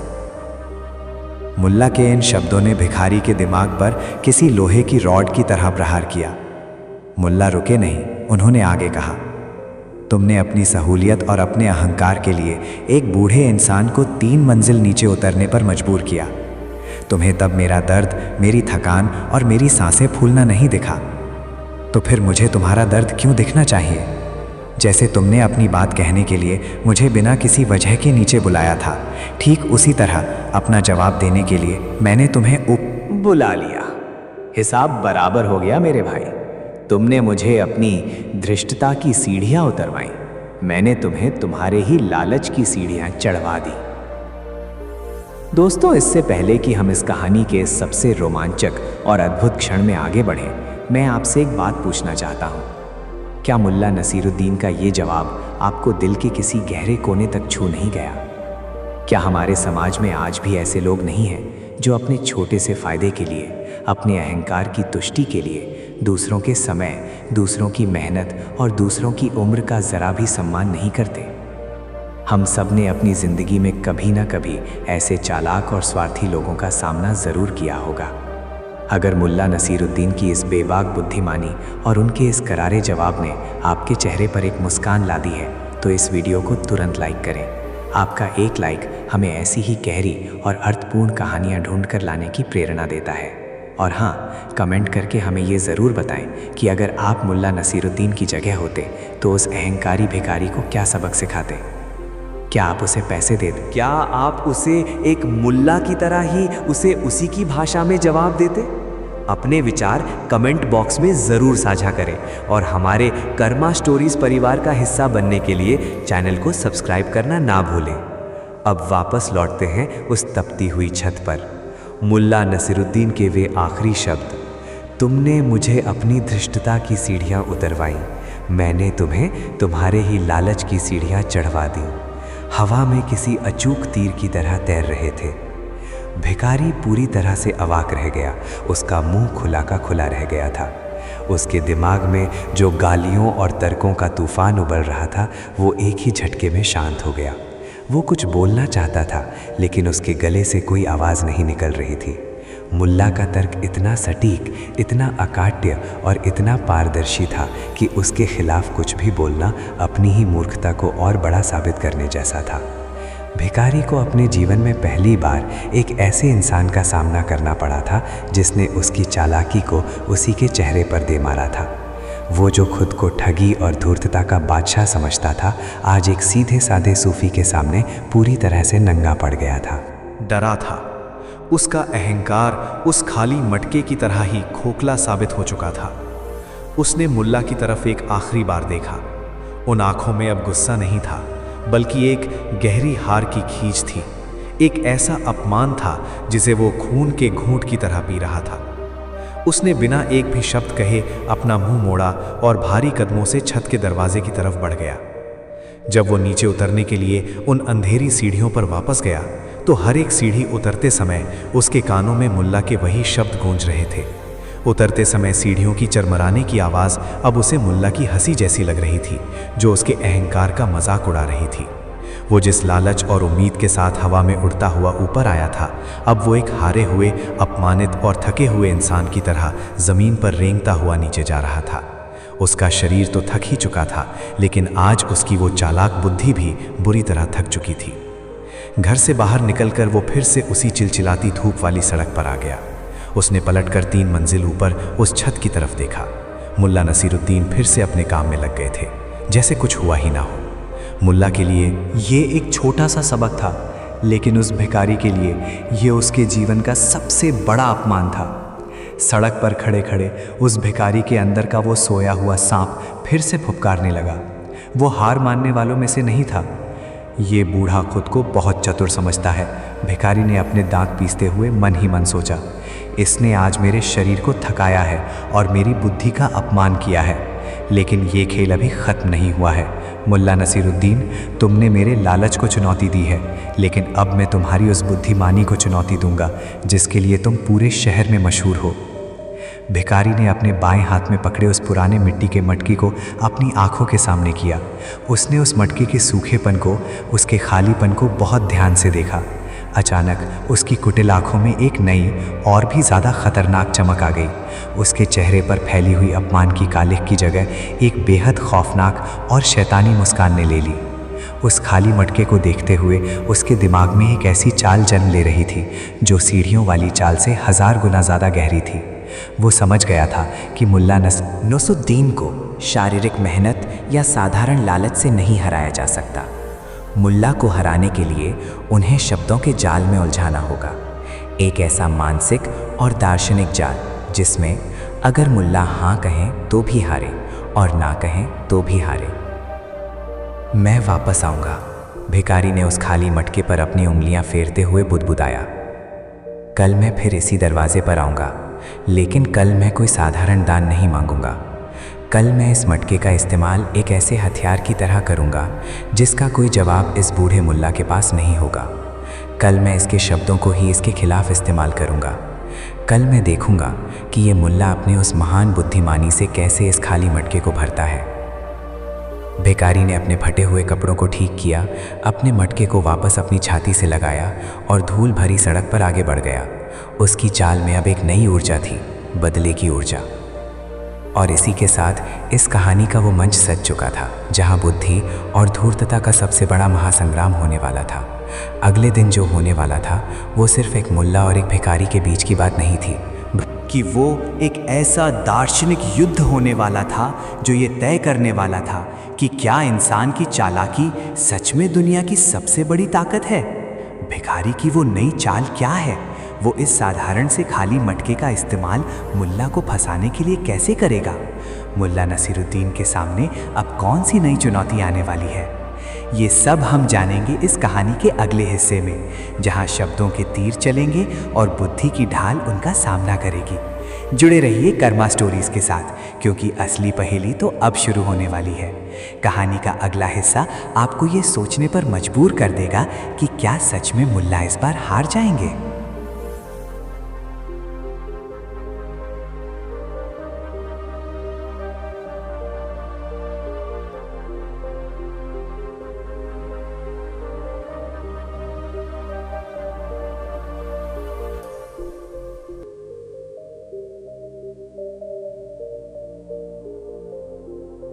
लेकिन शहर के दो इंसानों के लिए ये सुबह किसी भी मायने में साधारण नहीं थी। ये सुबह एक ऐसे वैचारिक कुरुक्षेत्र का आगाज थी जहां तलवारों या तीरों से नहीं, बल्कि शब्दों, तर्कों और मानव मनोविज्ञान के सबसे मारक हथियारों से युद्ध लड़ा जाने वाला था। एक तरफ था वो धूर्त और अहंकारी भिखारी जिसकी पूरी रात करवटें बदलते और बदले की आग में जलते हुए गुजरी थी। कल दोपहर मुल्ला नसीरुद्दीन की छत पर हुए उस भयानक अपमान ने उसकी नींद, उसका चैन और उसकी भूख सब कुछ छीन लिया था। वो पूरी रात अपनी उस मैली सी झोपड़ी में बैठा उस पुराने सूखे हुए खाली मटके को घूरता रहा था। उसने रात के अंधेरे में अपने दिमाग के घोड़ों को हर उस दिशा में दौड़ाया था जहां से वो मुल्ला को नीचा दिखा सके। वो बार बार अपने मन में उन वाक्यों का अभ्यास कर रहा था जो वो आज मुल्ला के सामने बोलने वाला था। उसे पता था कि मुल्ला नसीरुद्दीन को शारीरिक मेहनत या किसी साधारण चालाकी से नहीं हराया जा सकता। मुल्ला ने कल साबित कर दिया था कि वे तर्कों के बेताज बादशाह हैं। इसीलिए भिखारी ने एक ऐसा मनोवैज्ञानिक और दार्शनिक चक्रव्यूह हरा था जो देखने में 2 कौड़ी का लगता था, लेकिन असल में वो एक ऐसा दलदल था जिसमें दुनिया का बड़े से बड़ा ज्ञानी भी डूबकर अपनी सांसें छोड़ दे। दूसरी ओर मुल्ला नसीरुद्दीन की सुबह वैसी ही थी जैसी उनकी जिंदगी की हर सुबह होती थी, बेहद शांत, स्थिर और ईश्वरीय प्रेम से भरी हुई। मुल्ला ने सुबह जल्दी उठकर अपनी नमाज अदा की, खुदा का शुक्रिया अदा किया और अपने आंगन में बैठकर गर्म चाय की चुस्कियां लेने लगे। उनके चेहरे पर वही चिरपरिचित असीम शांति तैर रही थी। मुल्ला को बहुत अच्छी तरह से मालूम था कि कल जो चिंगारी उन्होंने उस भिखारी के अहंकार पर फेंकी है वो बुझी नहीं है। वो चिंगारी आज एक दावानल यानी जंगल की आग बनकर उनके दरवाजे पर ज़रूर लौटेगी। मुल्ला ज्ञानी थे और एक सच्चा ज्ञानी मूर्खों की फितरत को उनसे बेहतर समझता है। मुल्ला जानते थे कि जब किसी धूर्त इंसान का झूठा अहंकार टूटता है तो वो अपनी गलती नहीं सुधारता, बल्कि वो अपने सामने वाले को गलत साबित करने के लिए किसी भी हद तक गिर सकता है। मुल्ला अपने मन ही मन मुस्कुराए। वे उस भिखारी के आने का इंतज़ार किसी डर के साथ नहीं, लेकिन एक शिक्षक की उस उत्सुकता के साथ कर रहे थे जो अपने सबसे बिगड़ैल छात्र का इम्तिहान लेने के लिए तैयार बैठा हो।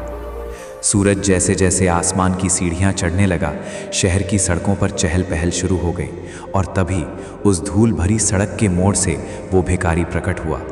आज उसकी चाल में कोई लाचारी, कोई थकान या कल जैसी कोई बौखलाहट नहीं थी। आज उसके कदमों में एक ऐसा गुरूर था जैसे कोई बहुत बड़ा सेनापति दुश्मन के किले को फतह करने जा रहा हो।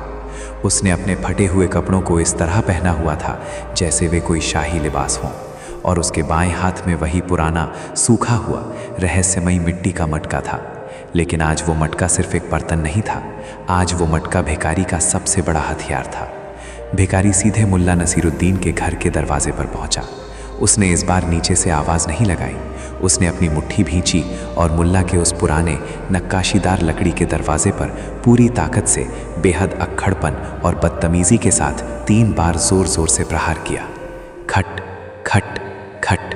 वो आवाज़ इतनी तेज़ थी कि गली से गुजरते हुए 2-4 राहगीर भी रुक कर देखने लगे कि आखिर माजरा क्या है।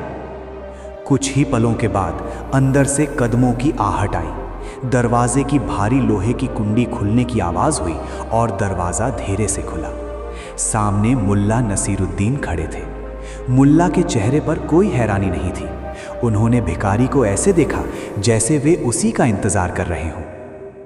भिखारी ने मुल्ला की आंखों में सीधा देखते हुए एक बेहद खौफनाक और व्यंग्यात्मक मुस्कान बिखेरी। उसने बिना कोई सलाम दुआ किए, बिना कोई शिष्टाचार दिखाए, सीधे अपने हाथ के उस खाली मटके को मुल्ला के चेहरे के बिल्कुल सामने कर दिया। उसकी आंखें किसी भूखे भेड़िए की तरह चमक रही थीं। उसने अपनी आवाज़ को बहुत ही गहरा और नाटकीय बनाते हुए कहा, मुल्ला नसीरुद्दीन, कल तुमने मेरी शारीरिक कमज़ोरी और मेरे लालच का फ़ायदा उठाकर मुझे 3 मंजिल की सीढ़ियाँ चढ़ने पर मजबूर किया था। तुमने कल मेरे शरीर को थकाया था और मेरी बुद्धि का मजाक उड़ाया था। तुमने कल कहा था ना कि तुम्हारे पास मुझे देने के लिए कुछ भी नहीं है, तुम्हारी छत खाली है, तुम्हारा घर खाली है। कोई बात नहीं, मैं आज तुमसे कोई दौलत, कोई सोना चांदी या कोई अनाज नहीं मांगने आया हूँ। भिखारी एक पल के लिए रुका। उसने गहरी सांस ली और फिर अपने जीवन की सबसे खतरनाक और सोची समझी चाल चलते हुए बोला, मुल्ला, सारी दुनिया कहती है कि तुम बहुत बुद्धिमान हो, तुम हर समस्या का समाधान निकाल सकते हो। तो आज मेरी एक छोटी सी मांग पूरी कर दो। ये मेरे हाथ में एक खाली मटका है, मुझे कोई साधारण दान नहीं चाहिए। तुम बस इतना करो कि इस मटके में मेरी गरीबी भर दो, इसमें मेरी गरीबी भर दो। ये चंद शब्द भिखारी के मुंह से किसी जहरीले तीर की तरह निकले और मुल्ला नसीरुद्दीन के कानों से टकराए। गली में खड़े जो चंद लोग ये तमाशा देख रहे थे वे पूरी तरह से सन्न रह गए। ये कैसा अजीबोगरीब वाक्य था, इसमें मेरी गरीबी भर दो। गरीबी कोई पानी, कोई अनाज या कोई सोने का सिक्का तो नहीं है जिसे किसी मटके में भरा जा सके। गरीबी तो एक अभाव है, एक खालीपन है। किसी बर्तन में किसी का खालीपन कैसे भरा जा सकता है? भिखारी की चाल बेहद खूंखार और गहरी थी। उसका ये वाक्य शब्दों का एक ऐसा तिलिस्म था, एक ऐसा पैराडॉक्स था जिसका कोई सीधा जवाब मुमकिन ही नहीं था। भिखारी ने अपने दिमाग में पूरा खेल रच लिया था। उसने सोचा था, अगर मुल्ला इस मटके में कुछ तांबे के सिक्के या सोने की मोहरें डालता है तो मैं कहूँगा कि मुल्ला, तुमने तो इसमें अमीरी डाल दी। मैंने तो तुमसे मेरी गरीबी भरने को कहा था, तुमने मेरी बात नहीं मानी, तुम हार गए।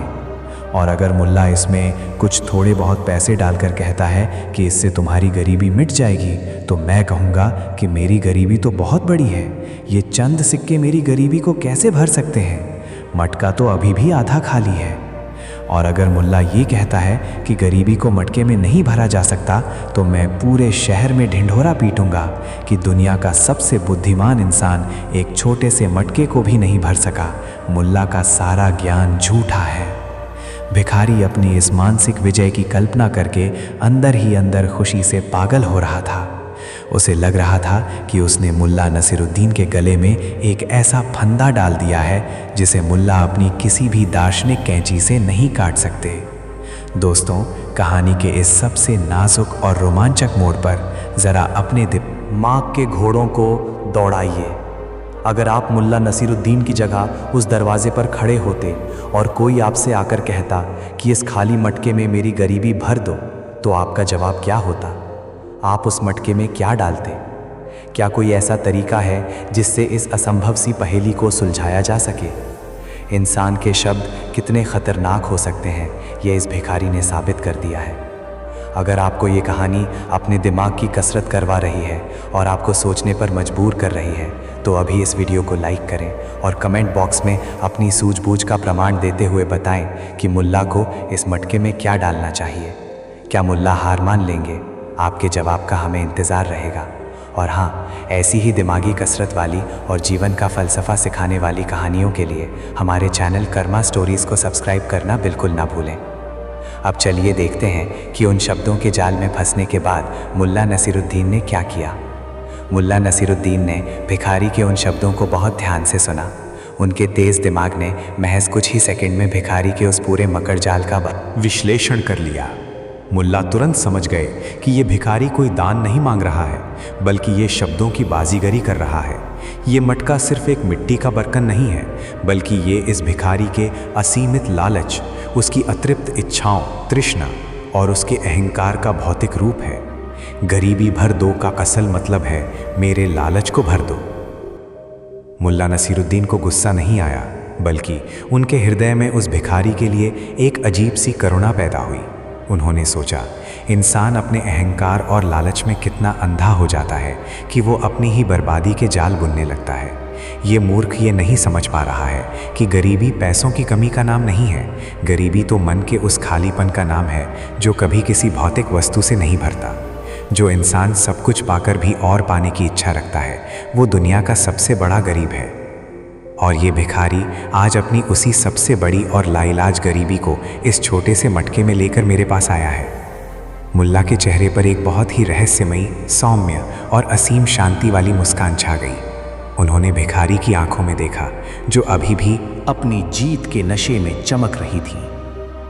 मुल्ला ने अपने दोनों हाथ आगे बढ़ाए और बहुत ही आदर और कोमलता के साथ उस भिखारी के हाथों से वो पुराना सूखा हुआ मिट्टी का मटका अपने हाथों में ले लिया।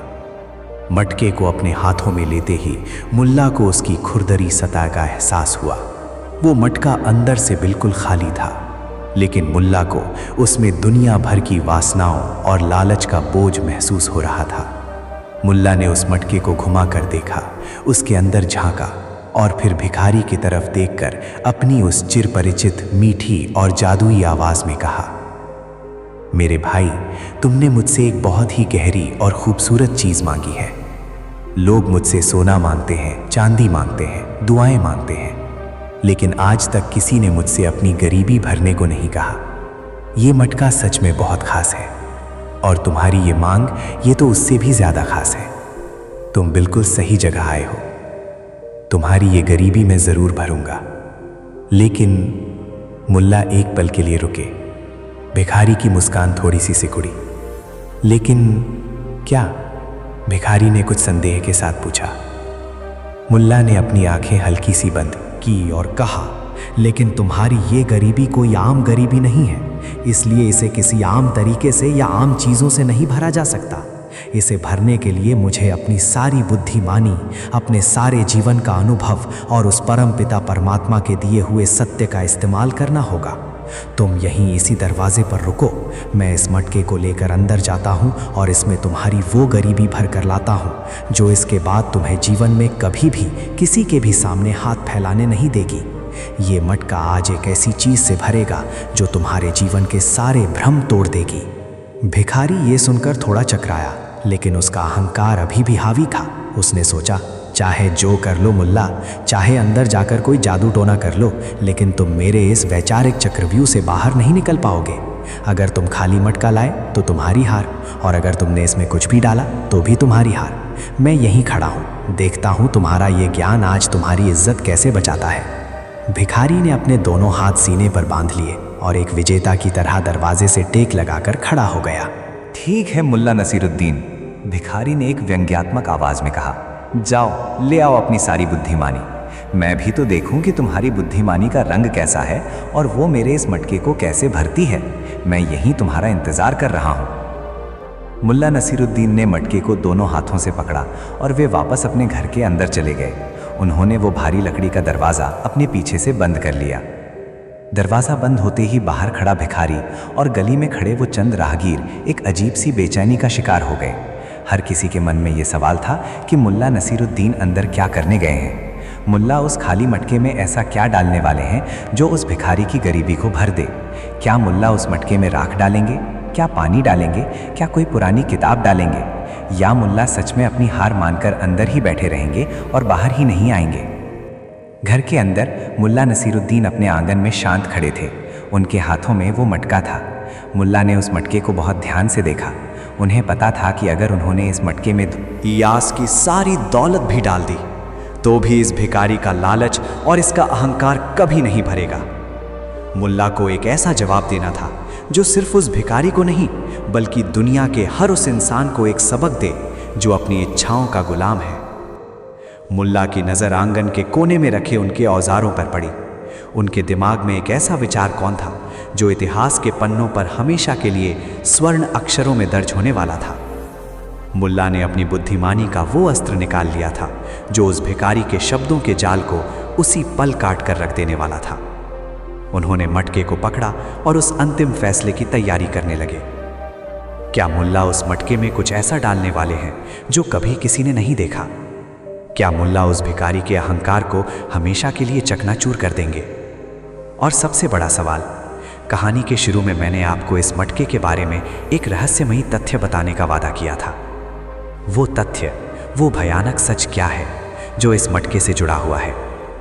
अब समय आ गया है इस कहानी के उस अंतिम, सबसे शक्तिशाली और रोंगटे खड़े कर देने वाले अध्याय में प्रवेश करने का।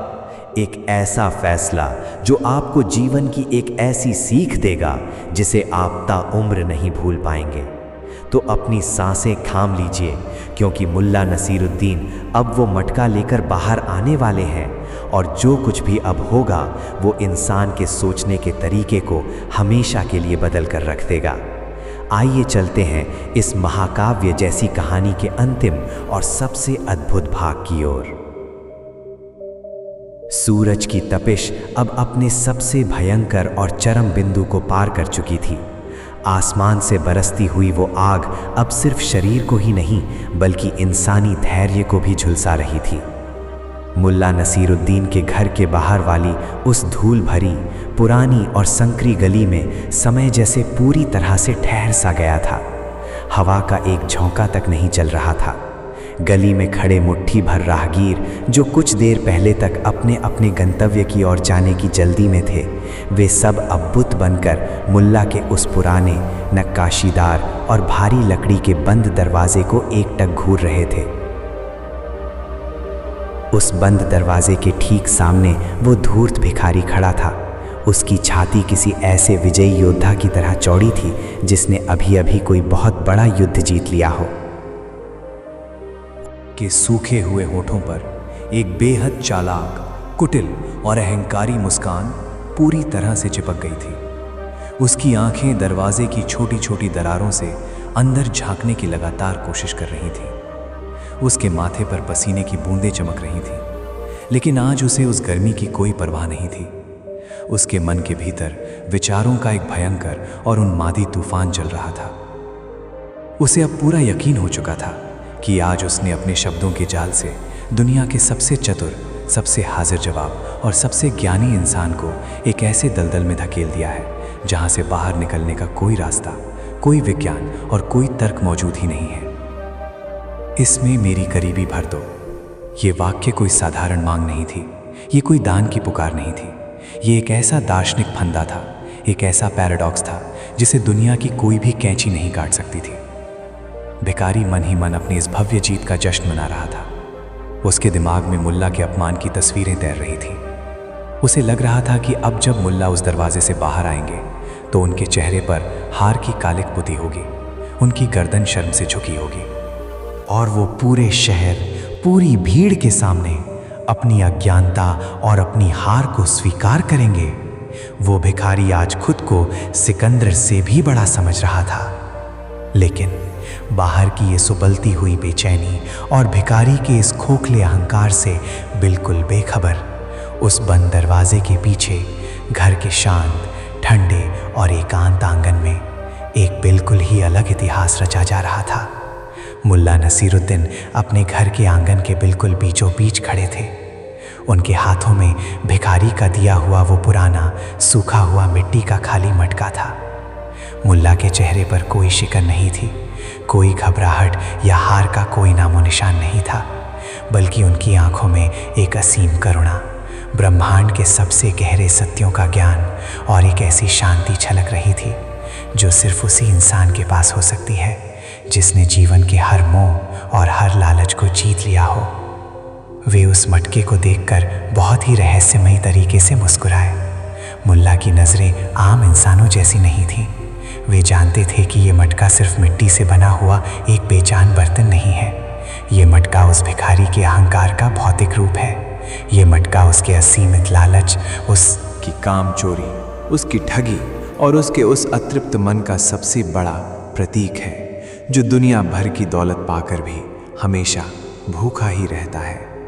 मुल्ला ने बहुत ही गहराई से विचार करते हुए अपने मन में सोचा, अगर मैं आज इस मटके में सोने चांदी के सिक्के, हीरे जवाहरात या कीमती पत्थर भर दूं, तो ये मूर्ख तुरंत कहेगा कि मुल्ला, मैंने तो गरीबी भरने को कहा था, तुमने इसमें अमीरी भर दी, तुम हार गए। अगर मैं इसमें मुट्ठी भर अनाज या पीने का पानी भर दूं, तो ये कहेगा कि पेट तो भर गया, लेकिन मेरी गरीबी अभी भी वैसी की वैसी ही है, तुम हार गए। और अगर मैं अपनी हार मानकर इस मटके को ऐसे ही खाली वापस ले जाऊं, तो इसका ये झूठा अहंकार इसे पूरी तरह से अंधा और बर्बाद कर देगा। ये जीवन भर लोगों को इसी तरह ठगता रहेगा। इसे कोई दौलत या कोई तर्क नहीं चाहिए। इस इंसान को एक ऐसा कड़ा और भयानक सबक चाहिए जो इसकी सोई हुई आत्मा को झकझोर कर रख दे, जो इसके इस वैचारिक तिलिस्म को हमेशा हमेशा के लिए चकनाचूर कर दे। ये तय करने के बाद मुल्ला नसीरुद्दीन धीरे से मुड़े और अपने आंगन के कोने में रखे अपने पुराने औजारों के बक्से के पास गए। उन्होंने उस बक्से को खोला और उसमें से लोहे की एक पुरानी लेकिन तेज धार वाली लंबी कील और एक छोटी सी भारी हथौड़ी उठाई। वे वापस मुड़े, मटके को बहुत ही सावधानी से उल्टा किया। मुल्ला ने उस मटके के बिल्कुल पेंदे यानी सबसे निचले और आखिरी हिस्से पर उस लोहे की तेज कील की नोक को रखा। उन्होंने एक पल के लिए अपनी आंखें बंद की, ईश्वर का स्मरण किया और बहुत ही सटीकता, असीम शांति और बिना किसी भी तरह की जल्दबाजी के उस हथौड़ी से कील के ऊपर एक हल्का सा लेकिन बेहद सधा हुआ प्रहार किया। टक! हथौड़ी और कील की वो आवाज उस शांत आंगन में गूंज उठी। मिट्टी के उस पुराने और सूखे मटके के पेंदे की परत टूट गई और उसमें एक छोटा सा लेकिन बिल्कुल स्पष्ट और आर पार दिखने वाला छेद हो गया। मुल्ला ने कील को बाहर निकाला और उस छेद को ध्यान से देखा। उन्होंने अपनी घनी सफेद दाढ़ी पर हाथ फेरा और उनके होठों पर एक गहरी, अर्थपूर्ण और विजयी मुस्कान फैल गई। इसके बाद मुल्ला नसीरुद्दीन अपने आंगन में बनी हुई एक छोटी सी फूलों की क्यारी के पास गए। उन्होंने नीचे झुककर अपने दाएं हाथ से मुट्ठी भर सूखी धूल भरी मिट्टी उठाई और उसे अपनी मुट्ठी में कसकर दबा लिया। अपनी इस पूरी और अंतिम तैयारी के साथ वे वापस उसे भारी नक्काशीदार लकड़ी के दरवाजे की तरफ बढ़े। बाहर खड़ा वो भिखारी अब इंतजार करते करते काफी बेचैन होने लगा था। उसकी मुस्कान में अब थोड़ी सी खींच और गुस्सा घुलने लगा था। वो अपने पैर पटकने ही वाला था कि तभी उस भारी दरवाजे के अंदर लगी लोहे की कुंडी के खुलने की तेज आवाज आई। खटाक। गली में खड़े सभी लोगों की सांसें एक पल के लिए अटक गईं। सबकी नजरें दरवाजे पर गड़ गईं। दरवाजा धीरे से अपनी जगह से खिसका और चरमराते हुए खुल गया। अंदर के अंधेरे को चीरते हुए मुल्ला नसीरुद्दीन उस चिलचिलाती धूप में बाहर आए। उनकी चाल में वही पुरानी राजसी स्थिरता थी। उनके चेहरे पर वही सूफी फकीरों वाली असीम शांति थी और उनके दोनों हाथों में वो पुराना मिट्टी का मटका था। मुल्ला को देखते ही भिखारी ने तुरंत एक छलांग लगाई और एक कदम आगे बढ़ाते हुए अपनी गर्दन को मुर्गे की तरह लंबा किया। वो पागलों की तरह उस मटके के अंदर झांकने की कोशिश करने लगा। तो मुल्ला, भिखारी ने अपने गले की नसों को फुलाते हुए व्यंग्य और घमंड से भरे एक बेहद तीखे स्वर में कहा, ले आए मेरी गरीबी भरकर, दिखाओ मुझे, दिखाओ इस पूरी दुनिया को कि आज इस जमीन के सबसे चतुर, सबसे महान और सबसे बुद्धिमान इंसान ने एक मामूली से गरीब की गरीबी को किस चीज से भरा है। क्या तुमने इसमें कोई जादू कर दिया है या तुमने इसके अंदर कोई खजाना छुपाया है? मुल्ला नसीरुद्दीन ने उसकी इन चुभने वाली बातों का कोई जवाब नहीं दिया। वे बिना एक भी शब्द बोले पूरी शांति और गंभीरता के साथ एक कदम और आगे बढ़े और उन्होंने वो मटका उस भिखारी के दोनों हाथों में थमा दिया। भिखारी ने जैसे ही मटके को अपने दोनों हाथों में लिया, उसने सबसे पहले उस मटके का वजन महसूस किया। उसका दिमाग तेजी से चला। मटका बिल्कुल हल्का था, उसका वजन रत्ती भर भी नहीं बढ़ा था। भिखारी ने तुरंत अपनी आंखें फाड़कर मटके के अंदर झांका। मटका अंदर से बिल्कुल खाली था। उसमें ना तो कोई सोने का चमकता हुआ सिक्का था, ना कोई चांदी की मोहर थी, ना कोई हीरे मोती थे, ना कोई अनाज का दाना था और ना ही पानी की कोई एक बूंद थी। वो मटका बिल्कुल वैसा का वैसा ही खाली, सूखा और वीरान था जैसा वो उसे देकर अंदर गया था। ये नज़ारा देखते ही भिखारी के सीने के अंदर दबा हुआ वो अहंकार का ज्वालामुखी पूरी ताकत से फट पड़ा। उसके चेहरे पर एक खौफनाक, शैतानी और विजयी हंसी फूट पड़ी। वो पागलों और पागलों की तरह जोर जोर से हंसने लगा। उसकी हंसी से पूरी गली गूंज उठी। उसने एक हाथ से मटके को पकड़ा और अपना दूसरा हाथ हवा में लहराते हुए गली में खड़े उन मुट्ठी भर लोगों की तरफ देखा और पूरी ताकत से चिल्लाकर बोला, देख लिया आप सबने, देख लिया आप लोगों ने इस महान मुल्ला नसीरुद्दीन की बुद्धिमानी का तमाशा। मैंने इससे बहुत ही सीधा सा सवाल किया था। मैंने कहा था कि इस मटके में मेरी गरीबी भर दो, और ये बूढ़ा जो खुद को अक्लमंदों का बादशाह कहता है, इस मटके को खाली का खाली ही वापस ले आया। इसके पास मेरे एक छोटे से सवाल का कोई जवाब नहीं था। ये इंसान पूरी तरह से हार गया है। मुल्ला नसीरुद्दीन, तुम्हारी सारी होशियारी, तुम्हारी सारी किताबें, तुम्हारा सारा ज्ञान आज मेरे इस एक खाली मटके के सामने घुटने टेक चुका है। तुम एक ढोंगी हो। मुल्ला नसीरुद्दीन चुपचाप एक विशाल और अड़ेक पहाड़ की तरह अपनी जगह पर खड़े रहे। वे उस भिखारी की इस बौखलाहट, उसके इस अट्टहास और उसकी जीत के इस झूठे और खोखले नशे को बड़ी ही करुणा के साथ देखते रहे। उन्होंने उसे बीच में नहीं टोका। वे तब तक चुप रहे जब तक कि वो भिखारी अपनी ही हंसी से बुरी तरह थक नहीं गया और उसकी सांसें फूलने नहीं लगीं। जब भिखारी हाँफते हुए थोड़ा शांत हुआ और उसने अपनी लाल हो चुकी आंखों से मुल्ला की तरफ देखा, तब मुल्ला नसीरुद्दीन ने अपने गले को साफ किया और फिर उन्होंने अपनी उस असीम शांत, जादुई और बेहद गहरे स्वर में बोलना शुरू किया। मुल्ला की आवाज़ में इतनी चुंबकीय शक्ति और इतनी गहराई थी कि गली का सारा शोर, हवा की सरसराहट और लोगों की धड़कनें भी जैसे उसी पल थम गईं। हंस लो मेरे भाई, आज जितना जी चाहे उतना हंस लो।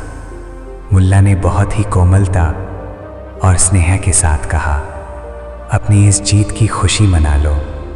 लेकिन मेरे दोस्त, तुमने अपने अहंकार के अंधेपन में एक चीज़ को ध्यान से देखा ही नहीं। मैंने तुम्हारे इस मटके को खाली नहीं लौटाया है। मैंने इसमें तुम्हारी वो असल गरीबी भरती है जिसे तुम अपने जन्म से लेकर और आज तक एक भारी बोझ की तरह अपने कंधों पर ढोते आ रहे हो। जरा अपने इस मटके को ऊपर उठाकर सूरज की रोशनी में बिल्कुल मेरी आंखों के सामने लाओ। भिखारी की वो शैतानी हंसी अचानक से उसके गले में ही अटक गई। मुल्ला की आवाज के उस अडिग आत्मविश्वास और सच्चाई ने उसे अंदर तक झकझोर कर रख दिया। उसके मन में एक अनजाना सा डर पैदा हो गया। उसके हाथ थोड़े कांपे, लेकिन उसने मुल्ला के कहे अनुसार मटके को अपने चेहरे के बिल्कुल सामने हवा में ऊपर उठाया। अब अपनी आंखें खोलो और इसके अंदर मेरी तरफ देखो, मुल्ला ने आदेशात्मक लेकिन शांत स्वर में कहा। जैसे ही भिखारी ने मटके के उस अंधेरे और खाली हिस्से के अंदर झांका, उसे मटके के बिल्कुल निचले हिस्से यानी उसके पेंदे से सूरज की एक तेज सफ़ेद और चुभती हुई रोशनी अंदर आती हुई दिखाई दी। रोशनी की वो पतली सी किरण सीधे उसकी आंखों में जाकर चुभी। उसे एक ही पल में सारी बात समझ में आ गई। उस मटके के पेंदे में एक बहुत ही स्पष्ट और आर पार दिखने वाला छेद था। ये तुमने क्या किया? भिखारी हड़बड़ाते हुए और हकलाते हुए बोला।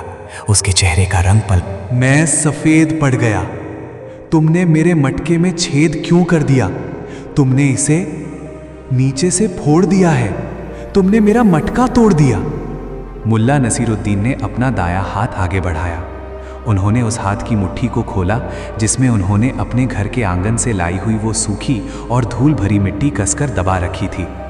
मुल्ला ने बिना कुछ कहे वो मुट्ठी भर सूखी मिट्टी उस भिखारी के हाथ में पकड़े हुए उस छेद वाले मटके के अंदर डाल दी। मिट्टी मटके के अंदर गई, लेकिन वो वहाँ रुकी नहीं। अगले ही पल वो पूरी की पूरी मिट्टी उस मटके के निचले छेद से होते हुए एक धार के रूप में नीचे ज़मीन पर आ गिरी। मटका एक पल के लिए भरा और अगले ही पल फिर से खाली का खाली ही रह गया।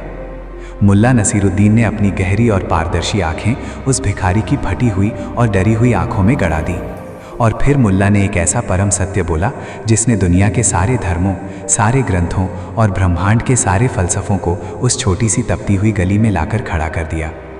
मुल्ला ने बहुत ही वज़नदार आवाज़ में कहा, मेरे भाई, मैंने तुम्हारे इस मटके को तोड़ा नहीं है, बल्कि सच्चाई तो ये है कि मैंने तुम्हारे इस मिट्टी के मटके को तुम्हारी अपनी असलियत, तुम्हारे अपने वजूद का असली रूप दे दिया है। तुमने बड़ी चालाकी से मुझसे कहा था कि मुल्ला, इस मटके में मेरी गरीबी भर दो। तो अब ध्यान से सुन लो, इंसान की सबसे बड़ी गरीबी उसके पास पैसों, सोने या चांदी की कमी का होना नहीं होता। इंसान की सबसे भयानक, सबसे लाइलाज और सबसे असली गरीबी उसका लालच और उसका अपना अहंकार होता है। और मेरे दोस्त, लालच का ये जो मटका होता है ना, ये ठीक इसी छेद वाले मटके की तरह होता है। तुम इस छेद वाले मटके में चाहे पूरी दुनिया भर का सारा सोना डाल दो, चाहे कुबेर का सारा खजाना उड़ेल दो, चाहे इसमें 7 समंदर का पानी भर दो, या फिर अपनी सारी चालाकी, धूर्तता और बेईमानी इसमें डाल दो, वो सब कुछ इस लालच के छेद से बाहर गिर जाएगा और ये मटका हमेशा हमेशा के लिए खाली का खाली ही रहेगा। इंसान का लालच एक ऐसा भयानक कुआं है जिसका कोई पैंदा नहीं होता, जिसकी कोई गहराई नहीं होती। जो इंसान अपनी लालच की इस अंधी भूख को शांत करने के लिए दूसरों को ठगता है, दूसरों की मेहनत का फ़ायदा उठाता है, और जो सब कुछ पाकर भी हमेशा और पाने की चाहत रखता है, वो इस दुनिया का सबसे बड़ा और सबसे अभागा गरीब है। मैंने तुम्हारे इस मटके में कोई दुनियावी दौलत नहीं डाली है, बल्कि मैंने इसमें तुम्हारी गरीबी का सबसे बड़ा सच भर दिया है। तुम्हारी चाहत का कोई अंत नहीं है, इसलिए तुम्हारी इस गरीबी का भी कोई अंत नहीं है। मुल्ला के इन शब्दों को सुनकर भिखारी के पूरे शरीर से जैसे प्राण ही सूख गए। उसके हाथों और पैरों से सारी ताकत छिन गई। उसका पूरा शरीर बर्फ की तरह सुन्न पड़ गया। मुल्ला के ये शब्द किसी भारी लोहे के हथौड़े की तरह उसके अहंकार के उस शीशे के महल पर पड़ रहे थे, जिसे उसने बड़ी चालाकी से बनाया था, और अब वो महल चकनाचूर हो रहा था। तभी मुल्ला ने एक लंबी सांस ली और अपनी बात को उसके अंतिम अंजाम तक पहुंचाते हुए कहा, और अब मेरे दोस्त, समय आ गया है कि मैं तुम्हें इस मटके से जुड़ा हुआ वो सबसे बड़ा, सबसे गहरा और सबसे खौफनाक रहस्य बताऊं, जिसे मैंने आज सुबह ही महसूस कर लिया था। इसे समझने के बाद शायद तुम्हारे अंदर सोई हुई वो इंसानियत हमेशा के लिए जाग आए। क्या तुम जानते हो कि इंसान के लालच का ये मटका असल में किस चीज का बना होता है?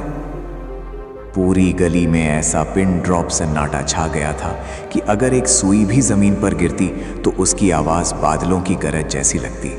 लोग अपनी सांसें रोके बिना पलक झपकाए मुल्ला नसीरुद्दीन को सुन रहे थे। मुल्ला ने अपनी शहादत की उंगली को आसमान की तरफ उठाते हुए कहा, सूफी फकीरों और ज्ञानियों का ये कहना है कि इंसान के लालच का ये मटका किसी साधारण मिट्टी का नहीं बना होता। ये मटका असल में इंसान की आंख की पुतली से बना होता है। जी हाँ, ये इंसान की आंख ही है जो पूरी दुनिया की सारी दौलत, सारे नज़ारे और सारी सत्ता देखकर भी कभी नहीं भरती। तुम इस पुतली को सारे संसार के सुख और भोग दे दो, ये फिर भी और मांगेगी। इसे पूरी धरती का साम्राज्य दे दो, ये फिर भी भूखी और प्यासी ही रहेगी। ये मटका जीवन भर कभी किसी भौतिक वस्तु या किसी भी दौलत से नहीं भर सकता। मुल्ला एक पल के लिए रुके। उनकी आंखों में उस भिखारी के लिए एक अजीब सी नमी आ गई। उन्होंने अपनी आवाज को थोड़ा और गहरा करते हुए अपनी बात पूरी की। इंसान के लालच का ये अंतहीन मटका, मन का ये भयंकर खालीपन और ये कभी न खत्म होने वाली चाहत सिर्फ और सिर्फ एक ही चीज से भर सकती है, और वो चीज है शमशान की राख या फिर कब्र की 2 गज सूखी मिट्टी। जब मौत आकर इंसान को अपने ठंडे गले से लगाती है, जब उसकी सांसें उखड़ जाती हैं और जब उसे उसी जमीन की मिट्टी में दफना दिया जाता है या जला दिया जाता है, सिर्फ तभी और केवल तभी उस इंसान की आँख की पुतली में मिट्टी भरती है और उसका ये लालच हमेशा हमेशा के लिए शांत हो जाता है। जब तक तुम जीवित हो, जब तक तुम्हारी सांसें चल रही हैं, तुम्हारा ये मटका इसी तरह खाली ही रहेगा, जब तक कि तुम खुद अपने मन में संतोष और खुदा की रज़ा को इसके अंदर लाकर नहीं बिठा लेते। जितनी चालाकी और जितनी बेईमानी तुम इसमें डालोगे, तुम्हारे लालच का ये मटका उतना ही बड़ा, उतना ही गहरा और उतना ही खाली होता चला जाएगा। मुल्ला के ये अंतिम शब्द किसी भयंकर वज्रपात की तरह उस भिखारी के कानों में, उसके दिमाग में और उसकी आत्मा में जाकर गिरे। कब्र की मिट्टी, ये एक वाक्य उसके दिमाग में किसी भयानक गूंज की तरह बार बार टकराने लगा। उसकी आंखें डबडबा गईं और उनमें आंसुओं का समंदर उमड़ आया। वो जिस दार्शनिक और मनोवैज्ञानिक जाल को बड़ी ही चालाकी से बुनकर लाया था, मुल्ला नसीरुद्दीन ने उसी जाल का फंदा बनाकर उसके अपने ही अहंकार का गला घोट दिया था। मुल्ला ने न केवल उसके उस असंभव से सवाल का बिल्कुल सटीक जवाब दिया था, बल्कि मुल्ला ने उसे जीवन का वो नग्न, कठोर और शाश्वत सत्य दिखा दिया था जिसे वो अपनी चालाकी, अपनी धूर्तता और अपनी बेईमानी की चादर से ढकने की जीवन भर से कोशिश कर रहा था। भिखारी के हाथ बुरी तरह से कांपने लगे। उसके हाथों की उंगलियों की पकड़ पूरी तरह से ढीली पड़ गई। उसके पसीने से तरबतर हाथों से वो पुराना मिट्टी का मटका, जो कुछ देर पहले तक उसके अहंकार, उसकी जीत और उसकी होशियारी का सबसे बड़ा हथियार था, फिसल गया। छपाक खचाक, मटका जमीन के सख्त पत्थरों पर गिरकर सैकड़ों हजारों छोटे छोटे टुकड़ों में बिखर गया। वो सिर्फ एक मिट्टी के बर्तन का टूटना नहीं था।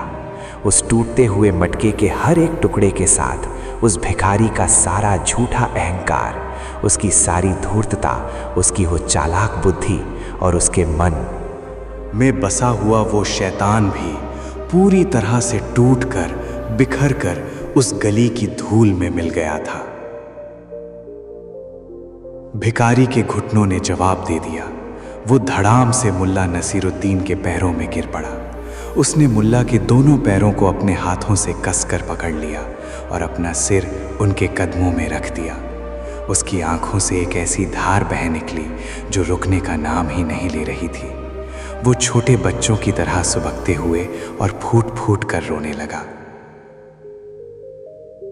मुझे माफ़ कर दो मुल्ला जी, मुझे खुदा के लिए माफ़ कर दो, वो हिचकियाँ लेते हुए रोते हुए गिड़गिड़ाया। मैं पूरी तरह से अंधा हो गया था। मैं अपने घमंड में पागल हो गया था। मैं खुद को इस दुनिया का सबसे चतुर और सबसे होशियार इंसान समझता था। मैं सीधे साधे लोगों को ठगने को अपनी काबिलियत मानता था। मुझे लगता था कि मैं शब्दों से किसी को भी हरा सकता हूँ। लेकिन आज आपने मेरी सोई हुई आत्मा को झकझोर कर रख दिया। आज आपने मेरी आंखें खोल दी।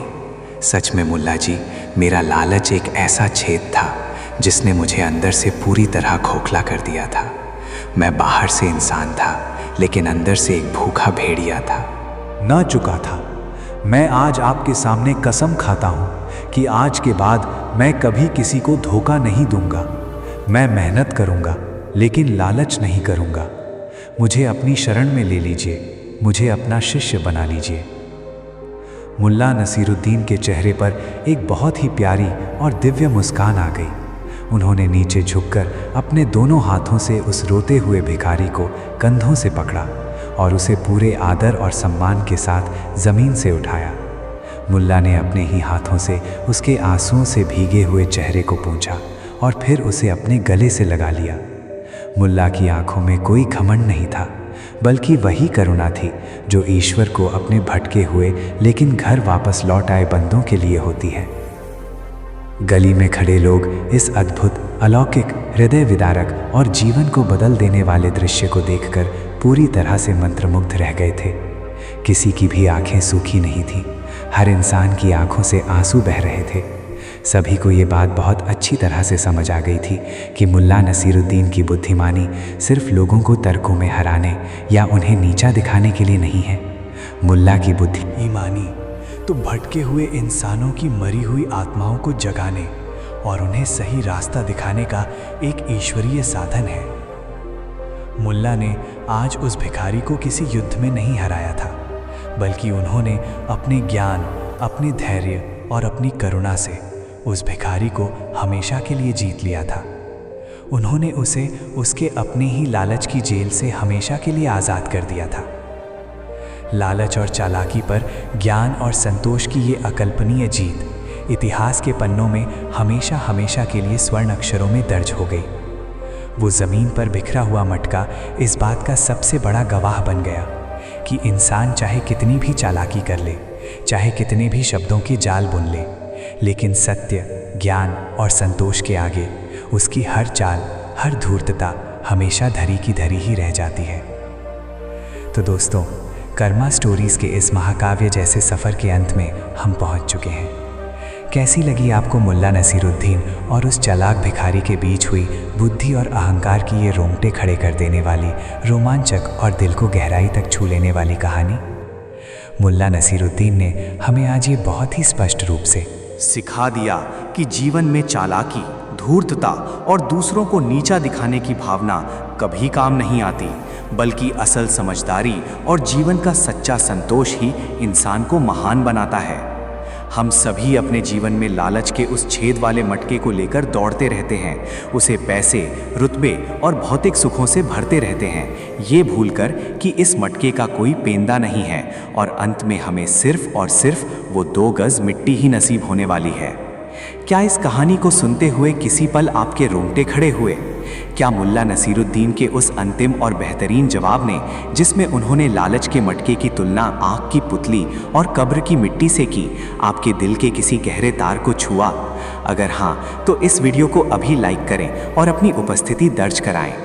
हमें कमेंट बॉक्स में लिखकर ज़रूर बताएं कि इस पूरी कहानी में मुल्ला नसीरुद्दीन का कौन सा संवाद या कौन सी सीख आपको सबसे ज़्यादा शक्तिशाली और जीवन बदलने वाली लगी। क्या आपने भी कभी अपने जीवन में उस भिखारी जैसे किसी इंसान का सामना किया है? आपके विचार और आपके अनुभव इस कर्मा स्टोरीज़ के परिवार को और भी ज़्यादा समृद्ध बनाते हैं। इसीलिए कमेंट करने में बिल्कुल भी संकोच न करें। ज्ञान बांटने से हमेशा बढ़ता है और आज की इस कहानी में जो ज्ञान है उसकी हमारे आज के इस भागदौड़ भरे और लालची समाज को बहुत ज़्यादा ज़रूरत है। इसलिए इस कहानी को अपने परिवार के हर सदस्य, अपने दोस्तों और अपने सभी जानने वालों के साथ शेयर ज़रूर करें। हो सकता है आपका एक शेयर किसी इंसान के लालच के मटके को तोड़कर उसके जीवन में शांति ला दे। और अंत में सबसे ज़रूरी बात, अगर आपने अभी तक हमारे चैनल कर्मा स्टोरीज़ को सब्सक्राइब नहीं किया है तो इंतज़ार किस बात का कर रहे हैं?